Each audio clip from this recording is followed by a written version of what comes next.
네, 여러분들 열심히 공부들 하고 계시죠? 이번 시간은요, 지난 시간 건설 재해 및 대책 첫 번째 우리가 추락 재해에 대해서 공부했었고, 이번 시간에는요, 네, 붕괴 재해 및 대책, 낙하 비례 재해 및 대책에 대해서 여러분들과 같이 계속 공부해 보도록 하겠습니다.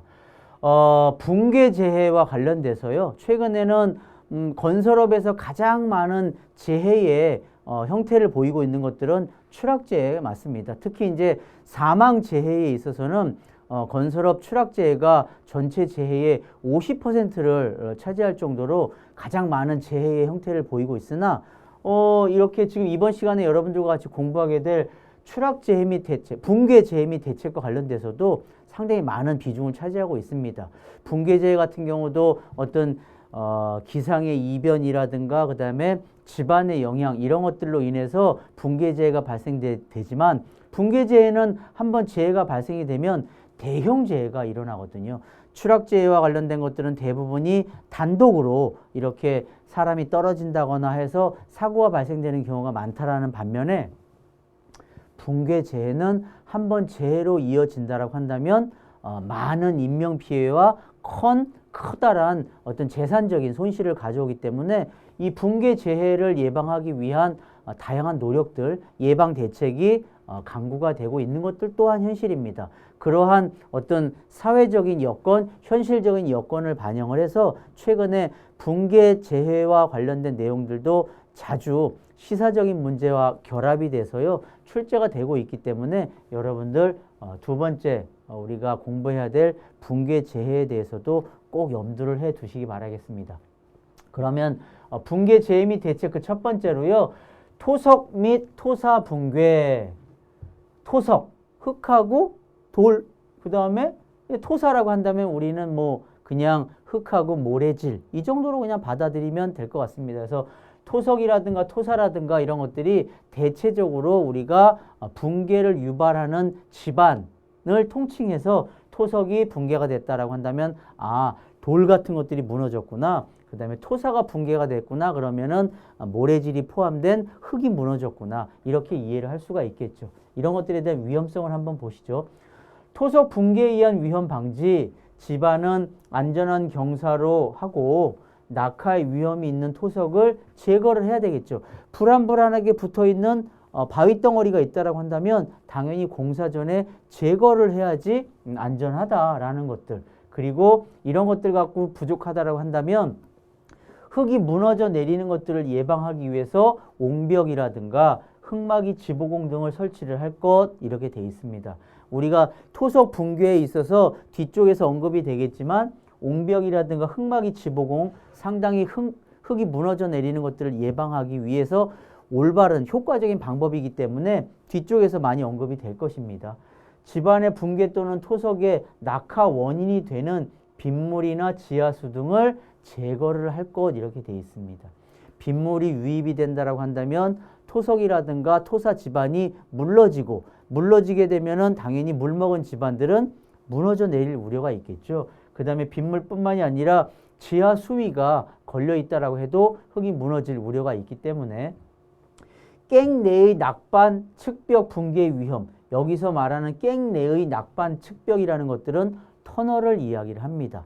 터널 공사와 관련돼서도 이 토석 붕괴, 토사 붕괴의 가장 대표적인 취약한 작업 장소이기 때문에 이 붕괴 재해와 관련돼서는요 흙막이하고 더불어서 터널과 관련된 내용들이 많이 언급이 될 테니까 여러분들 한번 뒤에서 지켜보시죠. 깽내의 낙반, 측벽 붕괴 등의 위험이 있는 경우에는 지보공, 무너져 내리는 것들을 예방하기 위한 조치를 설치를 하고 부석을 제거하는 등의 필요한 조치를 하세요. 부석이라고 하면은 뭐냐? 아까 요 위에서 이야기했던 뭐라고 이야기를 할까? 낙하의 위험이 있는 토석이라고 볼 수가 있겠죠. 터널 같은 경우에도 터널에 똑같이 이게 터널이 균일하게만 이렇게 발파가 되지는 않습니다. 처음 발파를 하게 되면은 막 이렇게 모양이 불안정하게 돼 있을 것이고 그 다음에 여기에 불안정하게 매달려 있는 이러한 안반이 있다라고 한다면 우리는 이런 것들을 뭐라고 하느냐? 부석이라고 이야기를 하는 것들이에요. 그래서 터널의 발파면은 이렇게 울툴불툴하게 이렇게 돼 있지만 여기에다가 균일하게 어떤 갱 내에 면을 유지하기 위해서 쇼크리트 같은 것들을 다 설을 해서요. 보강 조치를 해서 터널면이 이렇게 균일하게 된다라고 보시면 됩니다. 그래서 우리가 토속 붕괴를 이야기를 할 때 터널 지보공이 많이 언급이 된다라는 말씀 드리면서 공부를 한번 더 계속 진행해 보도록 하겠습니다. 사면이 붕괴되는 형태에 있어서는요. 요 세 가지를 벗어나는 사례는 없습니다. 대부분의 사면이 붕괴가 된다라고 하면은 사면 중심에서 파괴가 되느냐, 그 다음에 사면 끝에서 파괴가 되느냐, 그 다음에 사면 밑부분에서 파괴가 되느냐 형태를 보이고 있죠. 사면의 형태는 천단부라고 하면은 이렇게 굴착면이 있습니다. 이거는 여긴 뭐라고 하죠? 경사면이라고 하죠. 예. 경사면이 붕괴가 되는 데 있어서 이만큼이 뚝 떨어져 나가는 붕괴. 천단부 파괴라고 합니다. 그 다음에 중간부. 이렇게 중간부가 해갖고서 파괴가 되는 것들은 중심부에서 파괴가 됐다라고 합니다. 그리고 그보다 더 크게 사면의 하단부에서 파괴가 됐다라고 한다면 사면 하단부 파괴, 베이스 페일이라고 이야기를 하죠. 그러면 여러분들 천단부, 중심부, 하단부 파괴가 일어났을 때 가장 큰 피해를 유발하는 것들은 무엇일까요? 라고 하면 정답은 무엇이겠습니까? 바로 하단부 파괴가 되겠죠. 그만큼 파단 면적이 크고요. 그 다음에 천단부하고 중심부까지 다 소위 말해서 날려먹을 수 있는 그러한 파괴, 하단부 파괴입니다.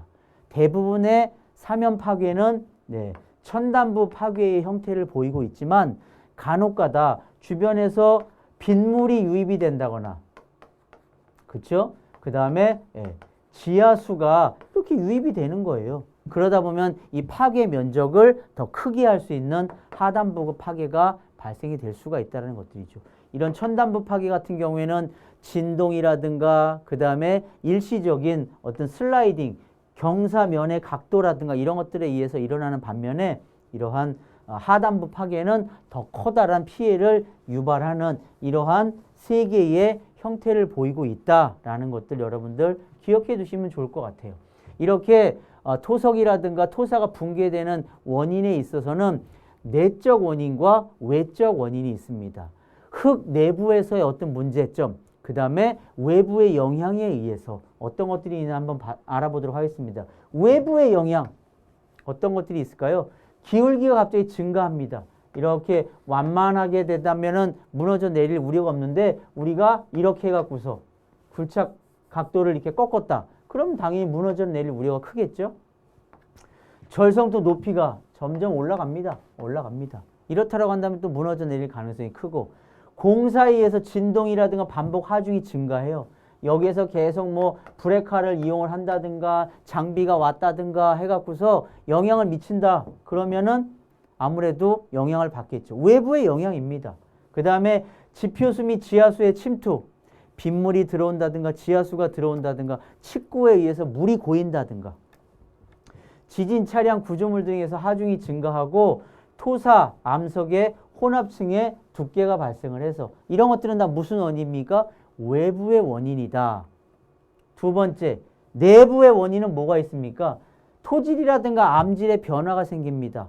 쭉쭉쭉 강한 암질로 가다가 갑자기 여러분들 기울기가 더 완만해야 되는 흙인데도 불구하고 습기가 있는 흙이 갑자기 나타났다. 그럼 경사가 갑자기 완만하다가 더 급격해진다라고 한다면 무너질 수 있는. 그 다음에 성토 사면의 토질 구성에 대한 분포 이런 것들이 달라진다거나 토석의 강도가 갑자기 저하된다거나 부식이 오랫동안 진행된 그런 것들이 노출이 된다라고 한다면 우리가 일반적인 암질에 비해서는 무너져 내릴 가능성이 크다. 그래서 여기 내적인 원인과 외적인 원인, 토석 붕괴의 주요 원인 중 다음 중 외적인 원인에 해당되지 않는 것은 이러한 문제가 출제가 된다고 보시면 돼요. 그러면 내적 원인들을 올바로 찾아내야 되겠다. 꼼꼼하게 여러분들 문제만 읽어보신다라고 한다면 아 이거는 외부의 영향, 아 이런 것들은 흙 내부의 문제 이런 것들을 구분해 내실 수 있으리라 생각이 됩니다. 붕괴가 발생이 예상이 된다라고 한다면은 우리는 그런 것들을 예방하기 위한 조치를 취해야 되는데 토속 붕괴에 대한 위험에 대한 방지를 올바르게 하기 위한 조치 방법으로는 주변의 부석이라든가 균열의 유무라든가 함수라든가 물이 갑자기 생긴다든가 그 다음에 땅이 얼었다든가 이런 것들에 대한 변화를 꼼꼼하게 점검을 해야 될 것이고요. 집안 붕괴 등의 위험이 예상이 된다라고 한다면 흙이 무너져 내리지 못하게 아예 흙막이를 설치를 하는 겁니다. 무너지지 않도록 아예 막을 벽, 임시 벽, 그 다음에 주변에 방어막을 설치한다든가 갑자기 주변에 흙이 무너질 우려가 있다라고 한다면 주변을 당연히 사람을 통제를 시켜야 되겠죠. 그 다음에 칡구를 설치하고 사면에 대한 보호 조치를 해야 된다.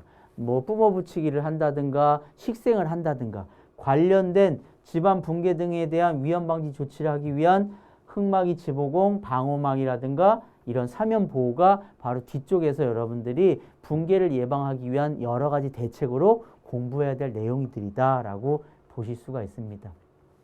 가급적이면 굴착 기계 등의 사용을 제한을 해야 될 것이고요. 그 다음에 운행 경로 등을 철저히 우리가 이해를 하고 운반 기계 등에 의해서 유도를 해야 될 것이다 라고 볼 수가 있겠죠.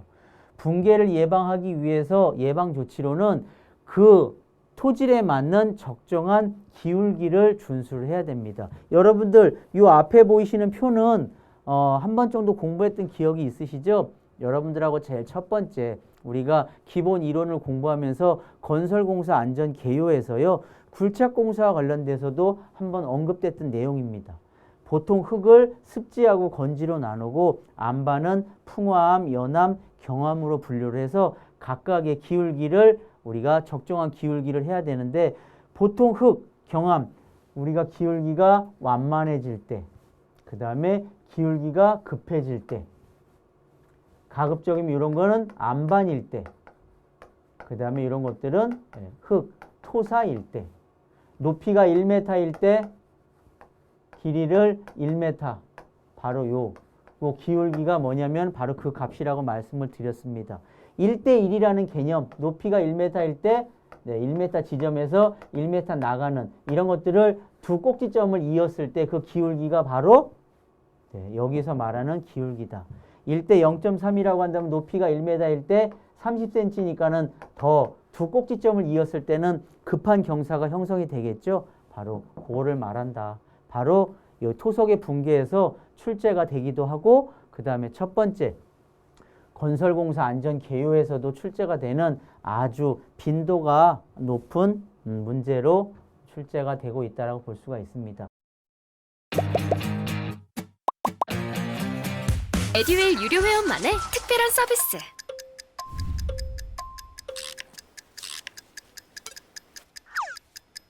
하치하차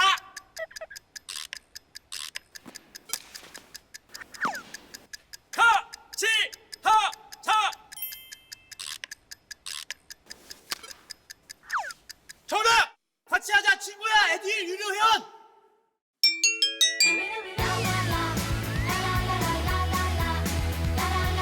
친구 소개하고 현금 받는 혜택. 오직 에듀윌 유료 회원에게만. 에듀윌. 이러한 붕괴를 우리가 예방하기 위해서는 사전에 점검이 이루어져야 되는데 표면수에 혹시 물이 들어가지는 않는지 그 다음에 경사면의 기울기가 원래 이런 것들이 법적인 기울기를 준수하고 있는데 그런 것들을 잘못하지는 않았는지 그 다음에 활동 가능한 토석이 혹시 사면을 따라서 흙이 막 부슬부슬 흘러내린다든가 이럴 우려가 있다든가 하면 그런 것들을 제거를 해야 되는 부분들. 그 다음에 경사면의 하단부에 압성토 등의 보강공법으로 활동에 대한 저항에 대한 대책을 수립해야 되는지. 압성토 말 그대로요. 경사면 앞쪽에다가 이게 경사면 아닙니까? 이 앞에다가 이렇게 흙을 쌓는 거예요. 네. 그렇게 되면 어떻겠습니까? 무너져 내리는 것들이 아무래도 덜 하겠죠.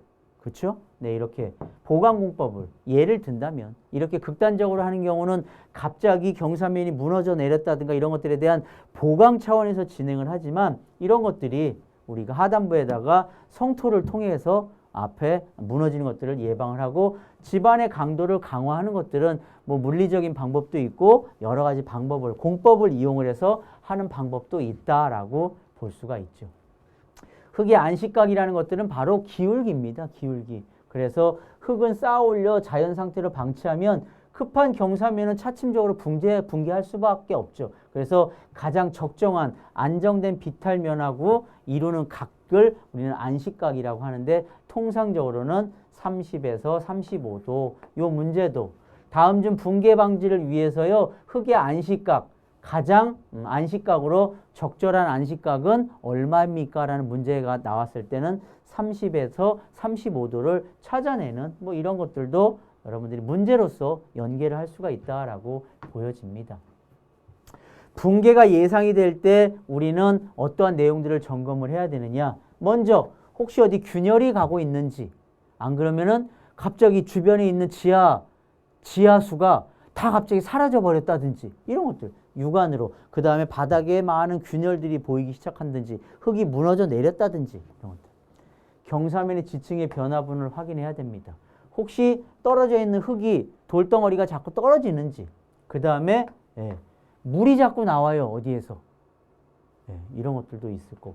그 다음에 경사면에 보호 조치를 해놨는데 이런 것들이 탈락이 된다든가 하는 경우에 있어서 우리는 점검을 해야 되는데 언제?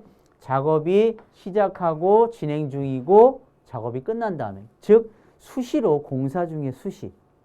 그 다음에 비가 많이 왔다든가 그 다음에 주변에서 발파라든가 터파기가 있다든가 이런 것들로 인해서 변이가 예상될 때는요, 우리는 이러한 상태의 점검을 진행을 해야 된다.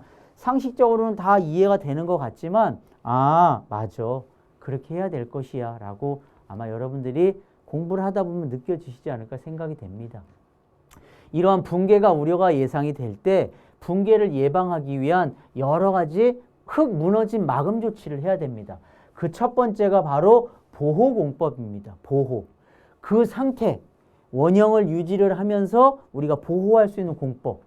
보호공법으로는 식생, 뿜어붙이기, 블럭, 돌쌓기, 배수, 표층 안전공이 있다. 보호를 하는 것들입니다. 원형을 유지를 하면서 식생, 그 위에다가 잔디라든가 나무를 심는 겁니다. 뿜어붙이기, 그 위에다가요 무너지지 않게끔 뿜어붙이는 겁니다. 뭐를? 씨앗을 심어서 뿌릴 수도 있고 시멘트, 콘크리트를 뿜어붙일 수도 있고, 이게 터널에서 뿜어붙이면 숏크리트라고 이야기를 하고, 그 다음에 비탈면에다가 뿌려서 보호를 한다라고 한다면 뿜어붙이기 공이라고 합니다. 여러분들 블럭공, 비탈면에 여러분들 고속도로라든가 도로 갈 때 격자 블럭이라든가 이런 것들 블럭 갖다가 붙인 것들 많이 보이시죠? 그게 바로 블럭입니다. 돌을 쌓는 경우도 있습니다. 흙을 무너지지 않게끔 그 사면에다가 바닥부터 차곡차곡 쌓아 나가면 아무래도 무너짐이 덜 하겠죠. 배수공, 위에다가 산마루 축구라고 해갖고요, 이렇게 무너지는 것들 예방하기 위해서 이 주변에다가 물기를 유도를 합니다. 그래서 물들이 들어올 때 물들이 유도가 될 수 있게끔, 바로 배수공. 표층 안전공, 사면에다가요, 이러한 사면에다가 약액을 수입하는 거예요. 시멘트를 교반을 한다든가 강제적으로 하는 것들이죠. 그래서 이런 것들은 우리가 비탈면을 보호해야 되는 공법이다라고 해서 보호공법입니다. 다음 장에서는 비탈면 보강법입니다. 보호공법보다는 보강법이 더 강력한 조치라고 보시면 됩니다. 말뚝을 박는 겁니다. 앙카를 박는 겁니다. 옹벽을 세우고요. 그 다음에 아예 흙을 깎아내버리는 겁니다. 무너지지 않게끔. 그 다음에 아까 말씀드린 것처럼 앞에다 흙을 붙여 쌓는 겁니다. 그리고 소일 네일링이라고 해서요, 강봉을 박아고요, 아예 인위적인 앙카를 박는 그러한 방법이라고 봅니다. 앙카 공법하고요, 소일 네일링하고 유사한 것들인데 하나의 신공법에 대한 이름이라고 보시면 됩니다. 다음 중 비탈면 보강공법에 해당되지 않는 것은 이 중에 세 개를 나열하겠죠. 그 다음에 앞쪽에서 공부하신 보호공법, 블록공 이런 것들이 들어있다라고 한다면 여러분들은 그런 것들을 찾아낼 수 있는 능력을 키우시면 됩니다. 바로 그러한 형태가 문제로 출제가 되기 때문에. 흙막이 공법, 우리가 가장 강력한 어떤 안전 조치라고 볼 수가 있습니다. 흙을 무너지는 것들을 예방하기 위해서 아예 흙을 무너짐을 막는 공법. 흙막이 공법을 진행하다가 우리 앞쪽에서 우리가 건설공사 안전계율에서 히빙, 보일링을 할 때 흙막이와 관련된 내용들을 한 번 정도 들었던 기억이 있으시죠? 그 흙막입니다. 흙막이 공법을 선정할 때는요, 우리가 몇 가지 검토해야 될 내용들이 있습니다. 얼마만큼 깊이로 할 것인지, 어떤 집안에 할 것인지, 그 다음에 주변에 지하 매설물은 있는지 없는지, 지하수가 어떤지, 과연 공사 기간이라든가 공사비를 감안을 했을 때 무조건 흙막이가 강력하고 돈이 많이 들어가고 다 그런 것들이 좋은 것들만은 아니죠. 우리가 공사를 하는 데 있어서 안전이 먼저냐 경제적인 것들이 먼저냐라고 할 때 적정한 수준을 찾아야 되기 때문에 그 다음에 기초공사와 관련된 내용들을 검토를 해야 된다. 흙막이 공법을 하는 데 있어서 그러면 흙을 어떻게 막을 것이냐, 지지 방식에 따라서 자립할 것이냐, 그 다음에 버팀대로 할 것이냐. 스스로 흙을 우리가 이렇게 막았다라고 보십시오. 예, 여기는 흙이에요. 얘는 뭡니까? 흙막입니다. 이 흙막이를요, 스스로 얘 혼자서 이렇게 서 있게끔 할 것이냐, 바로 자립공법입니다. 깊지 않은데, 예를 들면 여기 1m밖에 안 된다거나 2m거나 가능하겠죠. 근데 예를 들어서 이게 50m 가능하겠습니까? 이 말뚝만을 가지고서 불가능하겠죠. 그럴 때 바로 버팀대가 들어갑니다. 이렇게 직접적으로 이렇게 팔을 뻗어서 막아준다면 흙이 무너지는 것들을 예방할 수가 있겠죠. 스스로 깊지 않은 벽에 이렇게 할 수 있는 방법, 자립공법. 그 다음에 여기서 직접적으로 이렇게 버팀대를 갖다, 이게 바로 버팀대거든요. 버팀대를 해줄 것이냐, 안 그러면은 여기다가 또 이렇게 뭐 앙카를 할 것이냐. 네, 바로 이런 것들을 지지 방식에 따라서 나눌 수가 있고요. 어스앙카는 이렇게 직접 버팀대가 아니라 여기에다가 앙카를 박아주는 겁니다. 앙카. 앙카를 박아주면은 어떨 때 효과적이겠습니까? 여기에 대한 공간 활용이 좋겠죠. 네. 그런 것들은 공사의 여건에 따라서 우리가 선택할 수가 있는 것들이에요. 타이로드 공법. 흙막이 벽의 상부를 당김줄로 당겨갖고 여기를요 당겨주는 거예요. 네, 당겨. 이럴 때는 뭡니까? 타이로드 공법이라고 보시면 돼요. 직접적으로 막아주는 것 버팀대 공법. 여기에다가 앙카를 박아갖고서 흙에다가 고정해주는 것들 어스앙카 공법. 그 다음에 맨 위에 선단부를 당겨주는 것들 타이로드 공법. 어떻게든 지지 방식에 따라서 구분이 되는 공법들이다. 이런 것들이 바로 지지 방식에 따라서. 그 다음에 구조 방식에 따라서 H파일이냐, 널 말뚝이냐, 쉬트 파일이냐 정해집니다. 각각 공법 이름입니다. 구조 방식에서 H파일 말뚝을 박아서 거기에다가 중간에 말뚝하고 말뚝을 박습니다. 중간에 흙이 무너지지 않게끔 나무로 된 판을 딱 끼웁니다. 말뚝. 여기다가 이거는 뭐예요? 토류판. 이렇게. H파일 공법. 널 말뚝. 이것도 마찬가지예요. 유사한 형태라고 보시면 됩니다. CIP, SCW, 탑다운. 그냥 공법에 여러분들이 여기에서는 구조적인 것들을 공부하는 게 아니라 다음 중 구조 방식에 의한 붕괴재해를 예방하기 위한 흙막이 공법이 아닌 것은 이 정도 수준으로 찾으면 돼요. 그러면 구조 방식에 있어서는 H파일 공법, 널말뚝 공법, CIP 공법, SCW, 그 다음에 역타 공법 이런 것들이 있는 정도의 수준 정도만 여러분들 그 정도까지만 여러분들 공부하시면 됩니다. 만약에 여러분들이 건설안전 기사를 공부하시는 분들이라고 한다면 건설 시공학에서는 조금 더 구체적으로 공법에 대한 내용들을 묻는 문제가 나오지만 산업안전기사, 건설안전기술 분야에 있어서는요. 그 용어 정도만 우리가 여러분들이 공부를 해놔도 충분하다라고 볼 수가 있겠죠. 그림상으로는 잘 안 보이지만 요 지하 연속벽 슬러리 월에 대한 시공 방법에 대해서는요. 요 내용보다는 그냥 교재에 있는 내용들을 한 번 정도씩 참고하시면 좋겠다라고 보여집니다.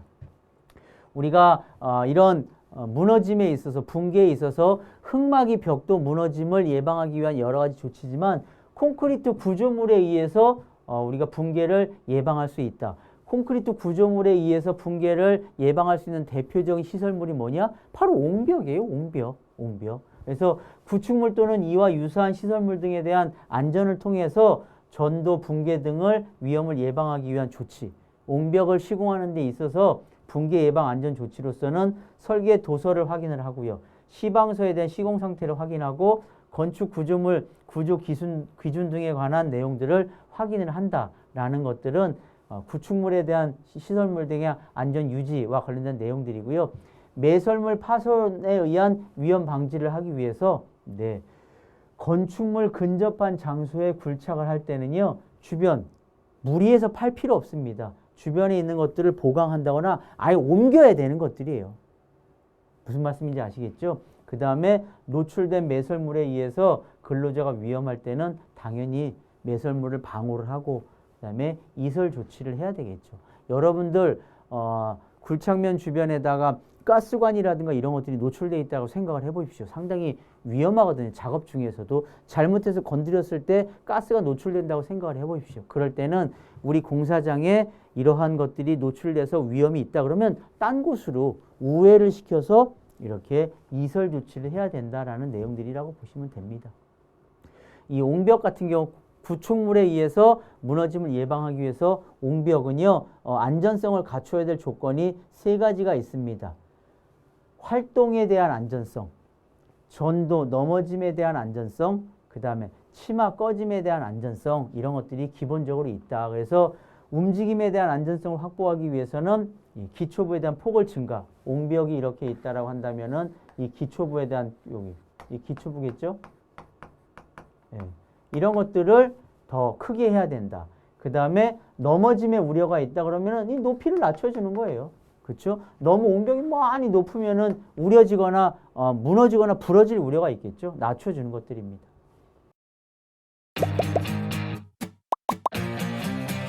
듀엘 유료 회원만의 남다른 서비스.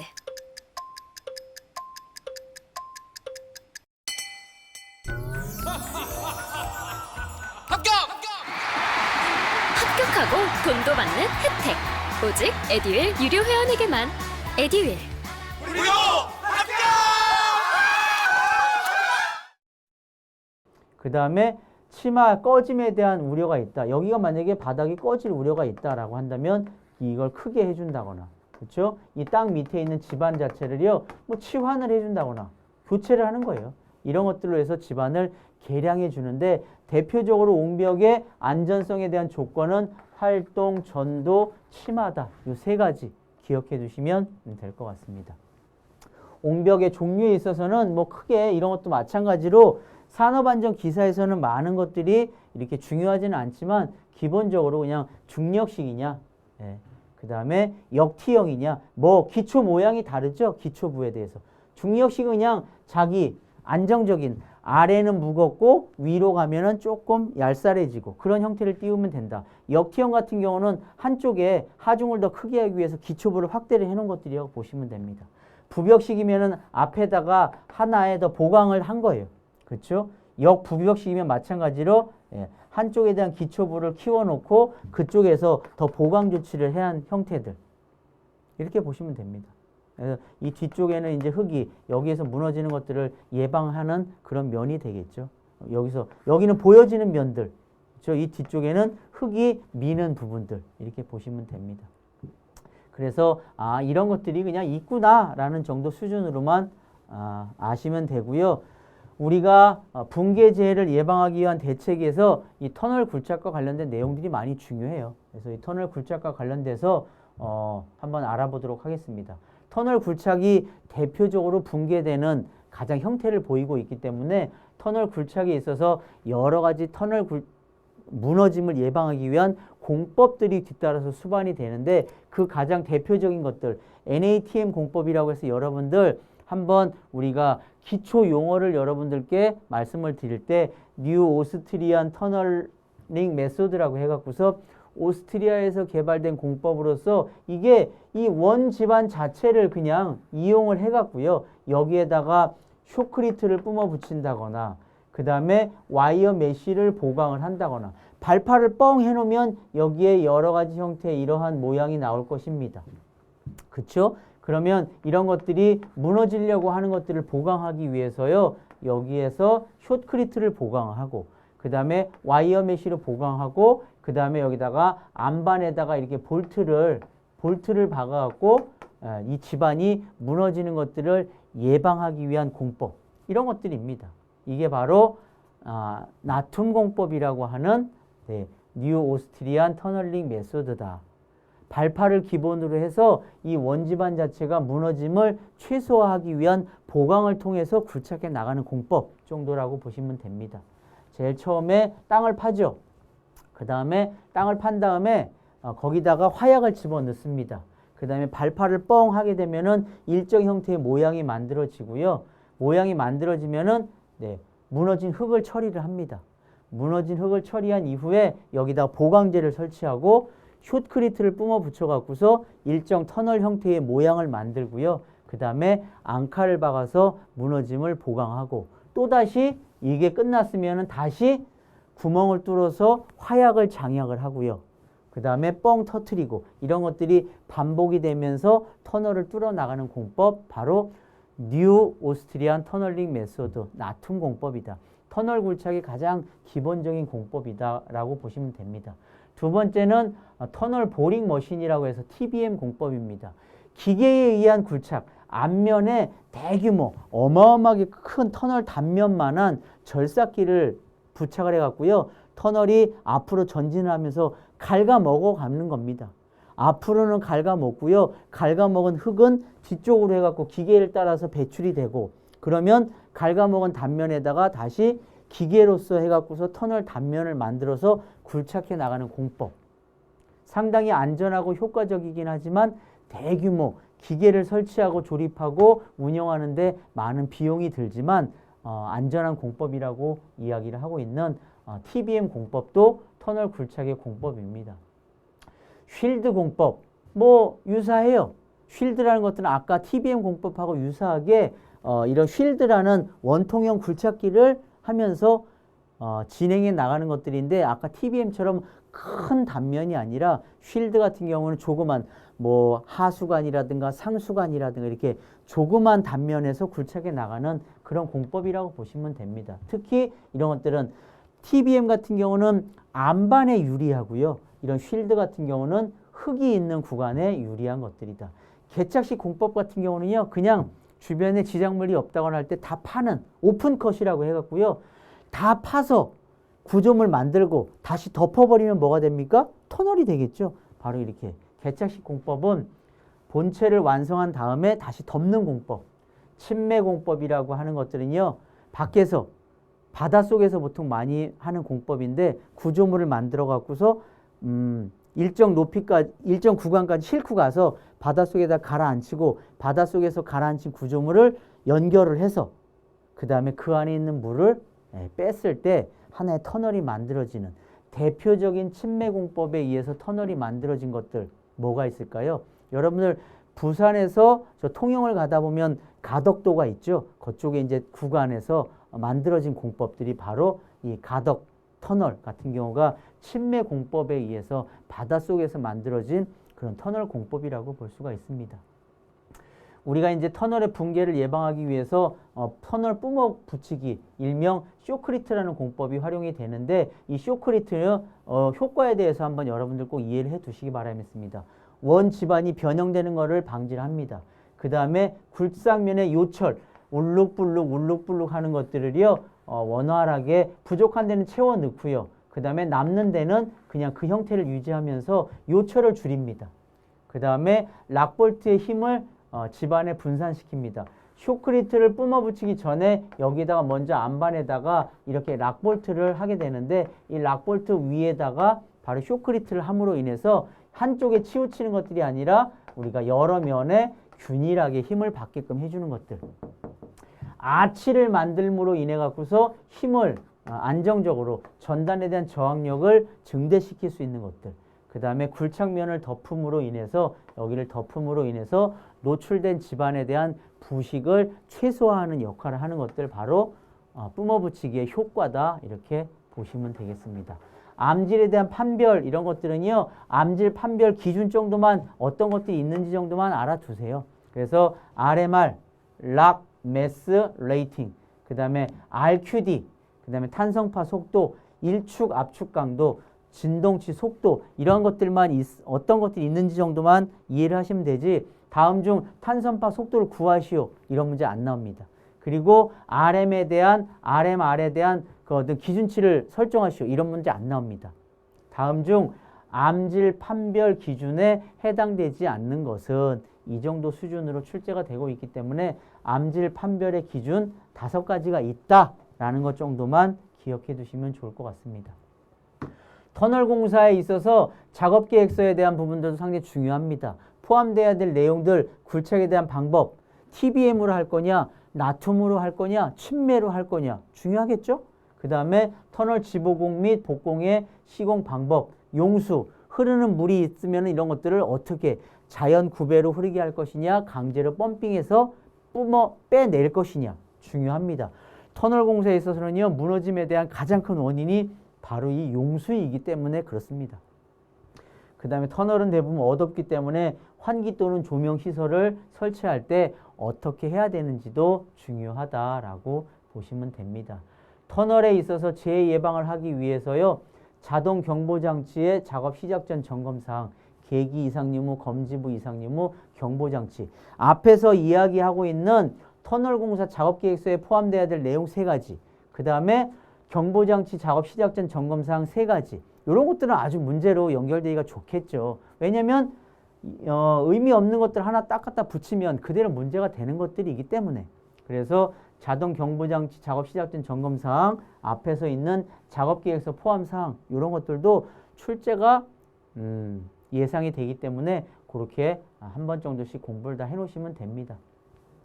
터널 지붕 수시 점검 및 보수 보강하고도 또 연결이 될 수가 있겠네요. 4가지 중에 하나를 빼고 앞쪽에 있는 것들 갖다 섞으면 되니까. 그래서 터널 지보공, 지보공이냐면 뭐냐면요. 터널이 무너지는 것들을 예방하기 위해서 이렇게 세워놓는 아치라고 보시면 됩니다. 주로 뭐로 돼 있냐? 네, 강철로 돼 있죠.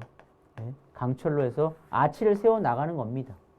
네, 이런 것들에 대해 부재가 변이형, 부식, 변이 탈락, 유무, 부재의 기납 정도, 접속부, 교차부의 상태 이런 것들이 만약에 연결이 되는 구조이기 때문에 이런 부분에 대한 이상 유무 그 다음에 치마가 되는 것들에 대한 이상 유무 이것도 아주 출제 빈도가 높다 이렇게 볼 수가 있죠. 꼭 기억해 두시기 바랍니다. 터널 공사 시 안전대책, 붕괴에 의한 위험방지, 낙반에 의한 위험방지 조치, 터널 출입구 부근의 집안 붕괴 위험방지 조치 여러분들 한 번씩 꼭 기억해 두시기 바랍니다. 3번째, 낙하, 비례, 재해 및 대책. 크게 앞쪽에서 공부하신 추락이라든가 붕괴에 비해서는 조금은 출제 비중이 좀 떨어진다라고 보셔도 돼요. 한 번 정도씩 쭉 읽어만 보시자고요. 낙하, 비례가 어떤 이유에 의해서 발생하는지, 높은 곳에 놓아둔 자재가 정리불량이라든가 묶여있지 않아서, 그 다음에 상하 동시 작업 때문에 위에서 높은 곳에서 막 작업을 하는데 밑에서 작업하다 보면 하나가 떨어지면 밑에 있는 사람 다치잖아요.